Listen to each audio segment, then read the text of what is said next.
안녕하세요. 인지연 미국 워싱턴 DC 변호사 그리고 북한 인권 개선과 자유통일을 위한 모임의 대표 인지연입니다. 인사 올리겠습니다.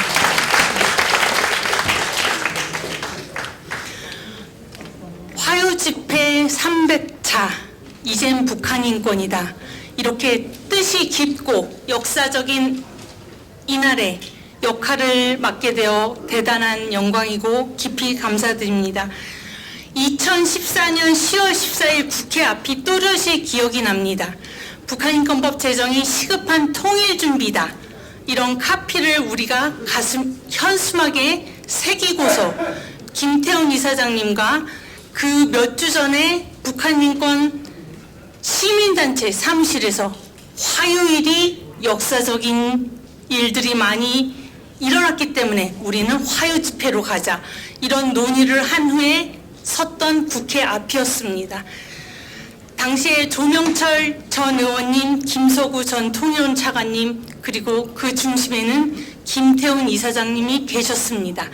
300차까지 이끌어 오신 그 리더십, 열정, 끈기, 그리고 무엇보다도 그 집념, 반드시 이루시겠다라는 그 집념이 오늘 이 자리에 저희 모두를 함께 해주셨습니다. 제가 저도 감회가 너무나 깊고 10여 년 전 일이 있지만 바로 어제 일처럼 뚜렷했기 때문에 이런 소개를 간단하게 드렸고요. 오늘 발제에서는 북한 인권 개선을 위한 또 다른 통찰, 시각들을 다룰 예정입니다. 먼저 사단법인 북한인권의 이사님이시면서 탈북민 제1호 변호사이신 이영현 변호사님께서 발제를 해주시겠습니다. 큰 박수로 맞이해 주십시오.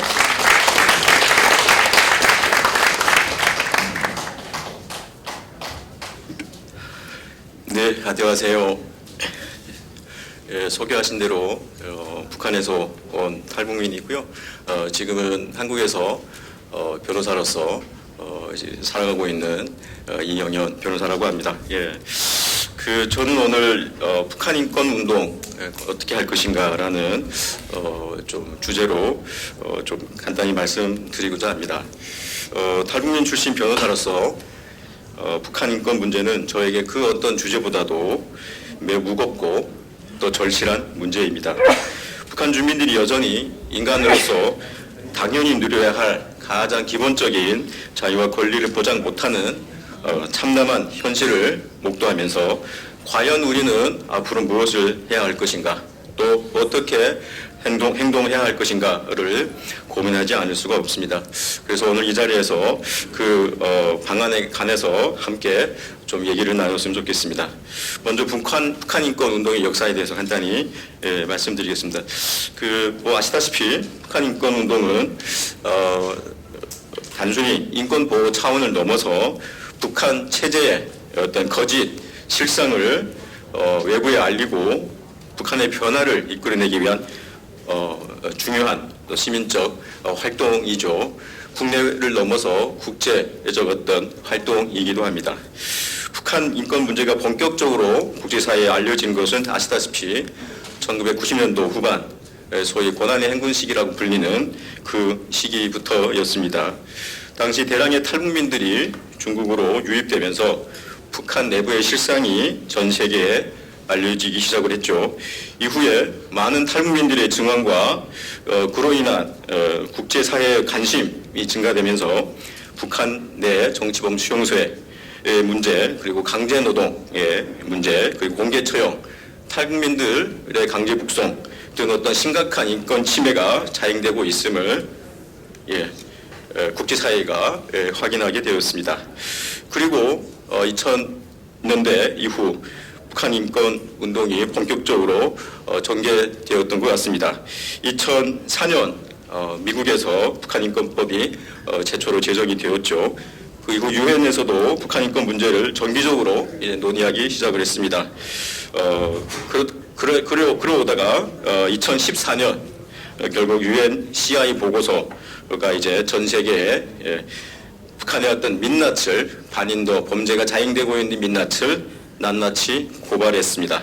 그리고 북한 김정은을 국제형사재판소에 최소를 강력히 공고까지 했었습니다. 한국에서도 2016년에 참 어렵게 북한인권법이 통과되었죠.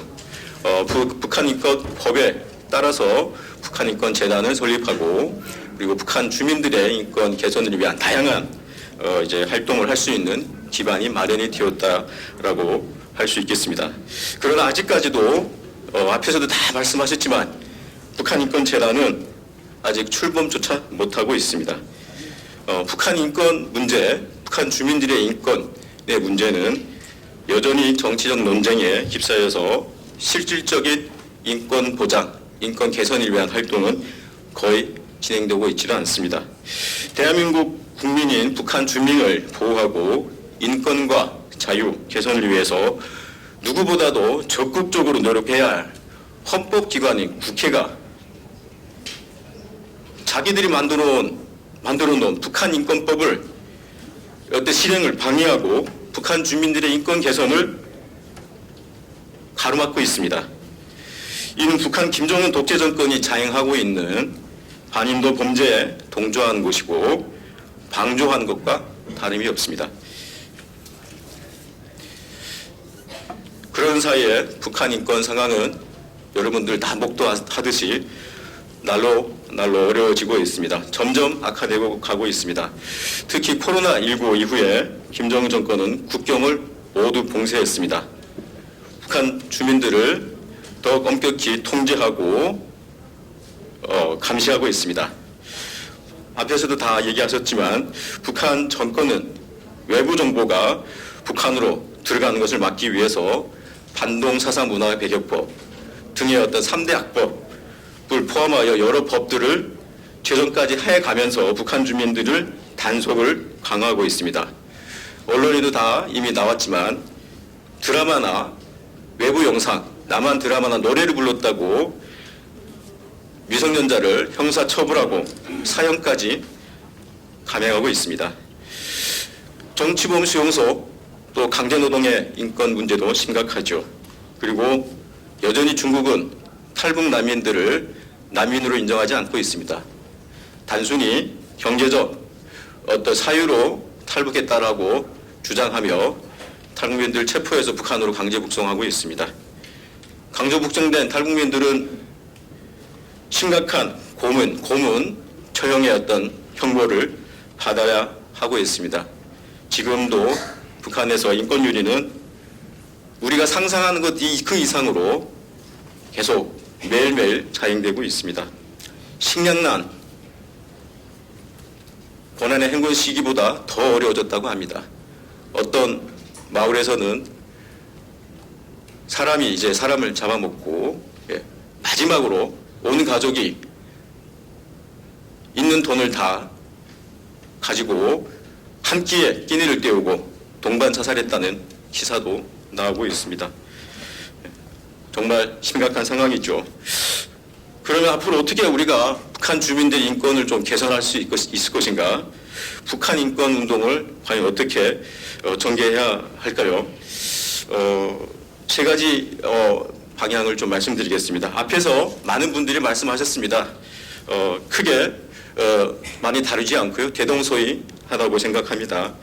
먼저 국제사회와의 협력을 강화해야 합니다. 북한 인권 문제는 국제적 연대가 필수입니다. 북한 정권은 국제사회에서 고립될수록 더 강하게 내부를 통제하려고 하지만 반대로 국제사회의 지속적인 압박과 관심은 북한 체제를 변화시키는 가장 중요한 동력이 될 수 있습니다. 그래서 유엔과 국제기구들을 최대한 적극 활용해야 할 것입니다. 북한 인권 보고관, 특별보고관 등이 발간하는 보고서, 북한 인권 보고서 작성에도 적극적으로 협력하고 지원을 해야 할 것입니다. 중국에서 계속 자행되고 있는 탈북민 강제 북송 문제, 국제사회와 함께 연대해서 중국을 계속적으로 압박해야 할 것입니다. 그리고 두 번째로 북한 내부로의 정보 유입을 계속적으로 확대해 나가야 됩니다. 한국 사회에서 북한 주민들에게 북한 주민들의 알 권리를 위해서 정보를 유입하는 것을 막고 차단하고 하는 세력들이 있습니다.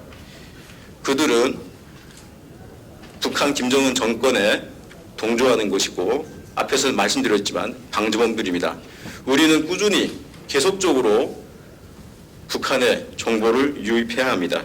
그것만이 북한을 변화시키는 가장 중요한 어떤 방법이고 길이다 이렇게 생각을 합니다. 라디오, 방송, USB, 온라인 등등 모든 수단을 다 활용을 해야 됩니다. 요새 북한에 들리는 소문에 의하면 500만 대의 휴대폰이 북한 주민들이 사용을 하고 있다고 합니다. 태블릿 PC도 있다고 합니다. 이러한 정보들을 활용해서 외부 정보를 습득할 수 있도록 정보 유입 활동을 더욱 적극적으로 확대해 나가야 할 것입니다. 그리고 이제 마지막으로 북한 인권 문제를 더 이상 정치적인 논쟁이 아닌 인류 보편적 문제로 접근했으면 좋겠습니다.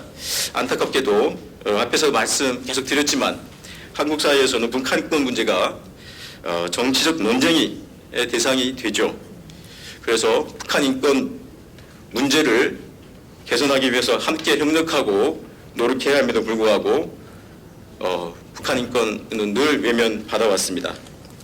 북한 인권은 특정 이념이나 정당의 문제가 아닙니다. 가장 기본적인 인간의 존엄성과 자유의 문제입니다.